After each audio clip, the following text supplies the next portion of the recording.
Hey friends, we have made it to Thursday. The work week is almost over. I can feel the excitement, at least in my heart.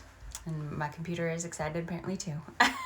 Hold on. So today has been a little bit of a challenge for me already. I'm not sure what happened with my alarm this morning, but I never heard it, never did anything with it. I must have turned it off in my sleep and went back to bed. So my kids have made blanket forts in their room and they're sleeping on the floor under the blanket fort. Whatever, it's like summer break all the time. I really don't care.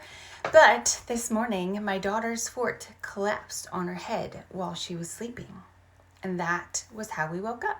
She woke up with a fort collapsing on her head and started crying, which woke me up. And so as you can imagine, it wasn't exactly the greatest start to our day. She's crying and I have to deal with a crying kid before my eyes have even opened. So the day has not gone well since. Within 10 minutes, the kids were arguing with each other and I've had just kind of one thing after another that's just been, I just want this day to be over. You know what I mean? But I've been spending some time to reframe and refresh and just kind of get a fresh outlook on the day and restart, even though it's already afternoon. So today, the topic that I want to talk about is numbing behaviors, which is probably really good because by the end of this day, I feel like I'm going to want to do a lot of numbing behaviors. So, and I'm sure this is a topic that all of us are struggling with or will be struggling with soon in the days to come, because we're going to be here a while and there's going to be a lot of stressful things that just make us want to numb and escape and avoid everything. And that's what numbing behaviors are. It's those things that you do to just avoid those discomforts in life, to just escape and numb yourself to all those icky things that you're feeling.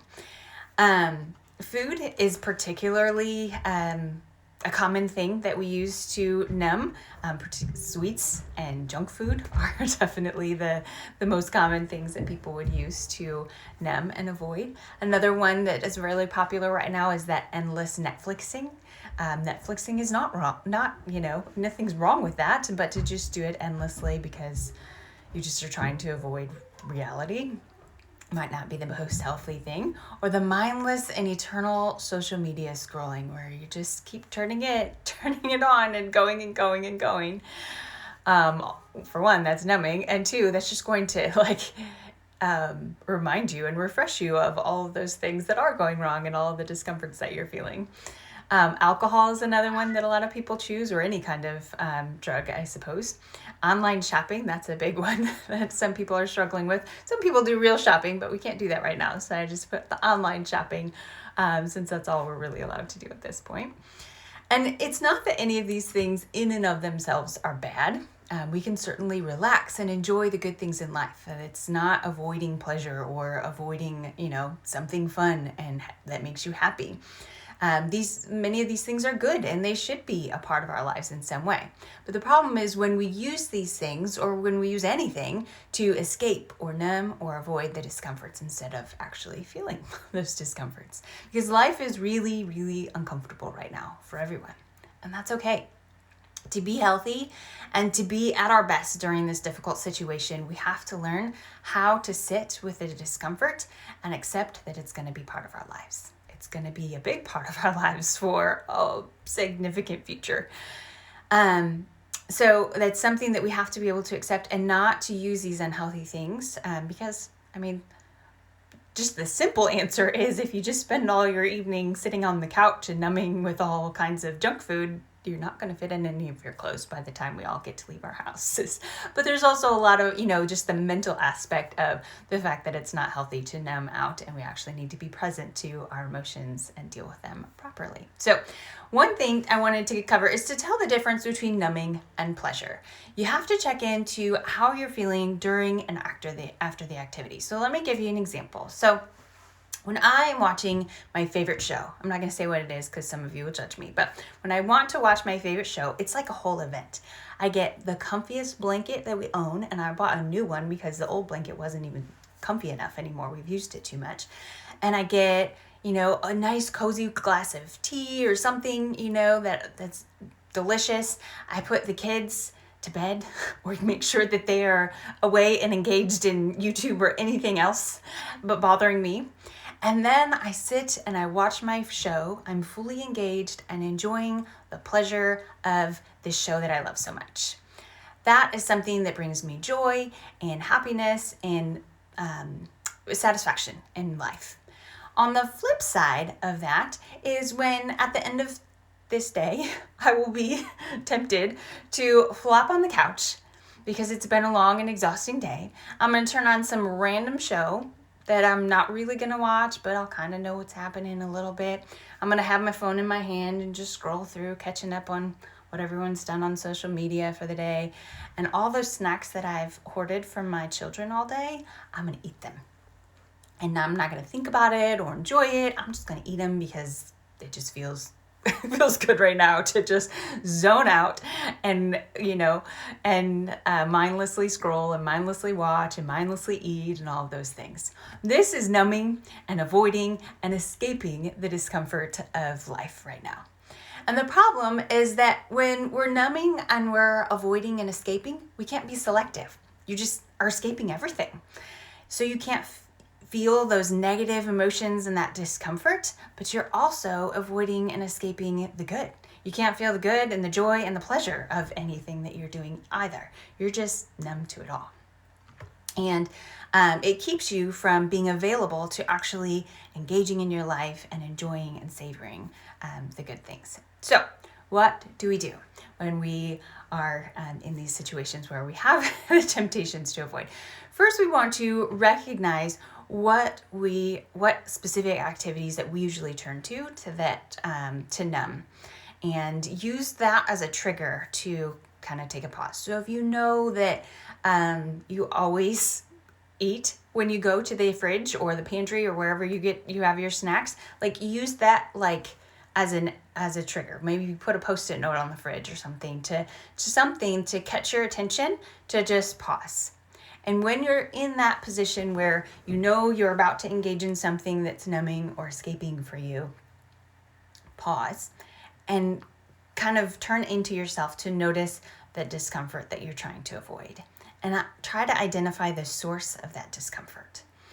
And I want to give you a hint. The source of your discomfort is not your circumstance. The circumstances are always neutral. So the source of your discomfort is always going to be your thoughts about your circumstance. It's not the circumstance itself that's bad, because circumstances are neutral. They're not good. They're not bad. They just are. We have to stay home. And even saying we have to stay home is putting a thought or putting a negative spin on it. So the reality is that there is a stay-at-home order in place, and so we are going to be staying home for however long. And I can think about that as, yay, this is a great time for me to, focus on my family and get things done around my house and whatever. However you want to think about that, or I can think about that bad. And on a day like today, there's all kinds of negative things. So the source of the discomfort is your thoughts about your circumstance. The circumstance is neutral. It's your thoughts about your circumstance. So that's why earlier this week we talked about reframing our circumstances.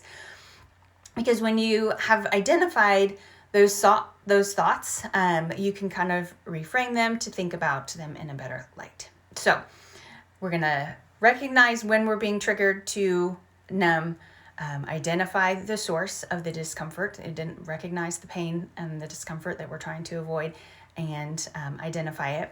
And then take some time to pray about it. Talk to God honestly and openly. We can be fully honest and transparent with Him about everything that we're thinking, all of our worries and our thoughts and our fears and our frustrations. We can just pour it all out to Him. And sometimes you might do that with words. Sometimes you might do that writing it down. Journaling is a great thing for me. That is pretty much what the first thing that I did to reset is I came downstairs to my office and I just started writing all the things that were running through my head. It was just kind of like stream of consciousness.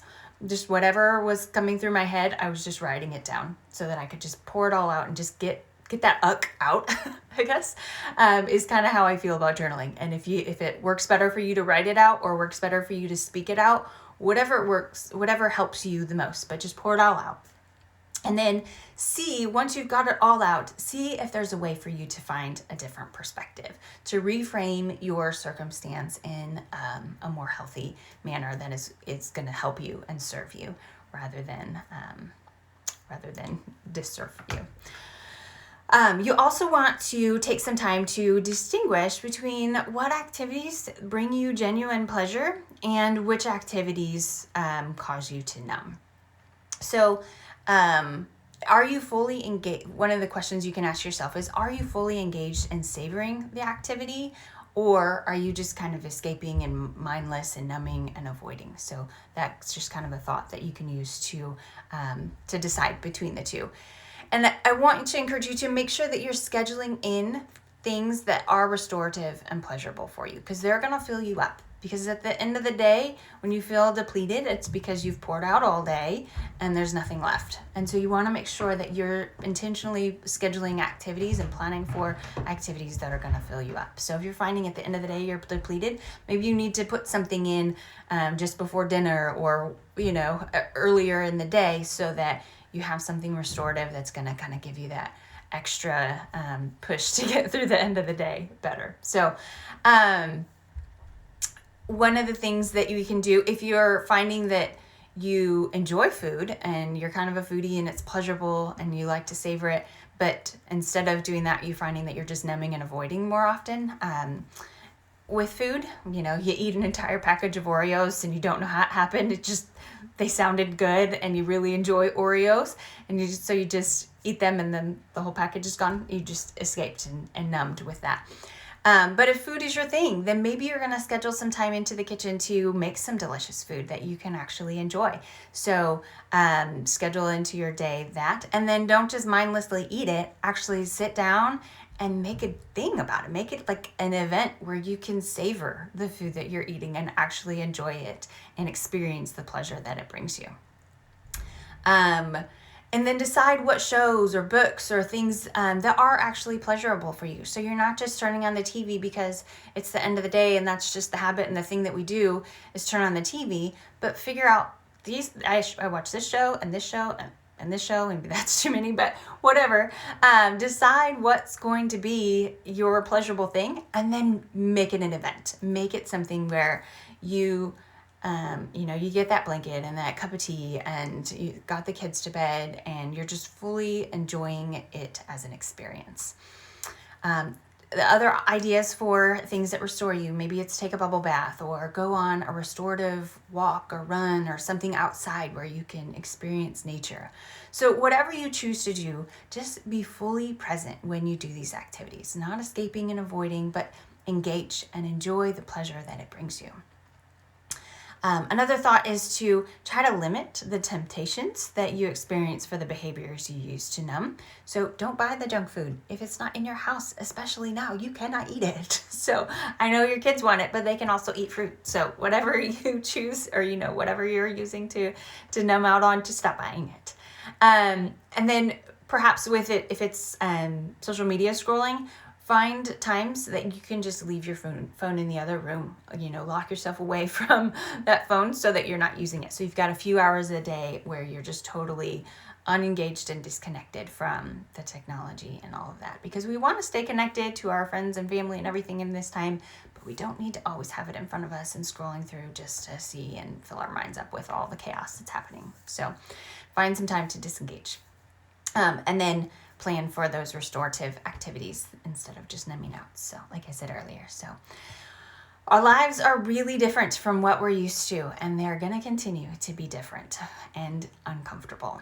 And in order to thrive in this time, we have to learn healthy ways that we can experience this discomfort without trying to escape it. So we have to experience it and just let it be. Like, accept that you're going to be uncomfortable. And even if you can't find a way to reframe it, discomfort's not going to kill you. Like, it's the pain or the ick that you feel. Like, you can get it all out and pray and all of that, but you might still feel icky. Like, it just might be. And recognize that that's not a bad thing. Like, life's kind of 50-50. There's going to be good things and there's going to be bad things. And right now there's some bad things, and we just have to be able to accept that, not try to escape and avoid that, but just accept that and fill our lives as much as we can with those good things. So that way we get a little bit more of that balance of that pleasure with the pain that we can't avoid at all costs right now. So I hope these ideas have been a little bit helpful for you as we try to manage these new circumstances that we are finding ourselves in. So some questions for you to ponder and consider today, maybe even write down if you're brave, and journal out your thoughts. What are your go-to activities that you use to numb, escape, and avoid? Just identify what they are so that you can use them kind of as a trigger. When you notice, oh, I'm engaging in something that's numbing, what am I trying to avoid right now? So you can identify that. The second one, what can you do to set limits or remove the temptation to turn to these activities? So whether that's put a sticky note on the fridge or leave your phone in the other room or just stop buying the junk food or the alcohol or whatever it is. The third thing, how can you use your urge to numb or escape or trigger you to pause and pray and reframe? So that's the sticky note, or just every time you pick up your phone. That's what I've done sometimes, is when my phone becomes the thing that I use to escape and avoid the background, the wallpaper on my phone, I put some kind of quote or picture or something that will trigger my mind to think, pause. Just pause right now. You don't actually need to mindlessly scroll. I've got that habit. I pick up my phone to check the weather. That's what I was doing the other day. And before I realized it, I had been through Facebook and I'd been through Instagram and I'd been through my emails, and I was like, what? There was a reason here. There was something I was doing on my phone, and all I wanted to do was see what the temperature was. And I wasted, all that time. So find something that you can do to trigger your mind so that you can pause and you can pray and reframe that, feel that discomfort and figure out how to deal with it. The fourth question, what are some activities that you find to be restorative and pleasurable? So just identify what does fill you up. And then the fifth one, find some time in your schedule today to do something restorative. So I hope you all are having a wonderful day, maybe better than my Thursday has been. It is Thursday, so we have just a little bit longer and then we can relax and enjoy our weekend. So I hope you're all having a great day. See you soon.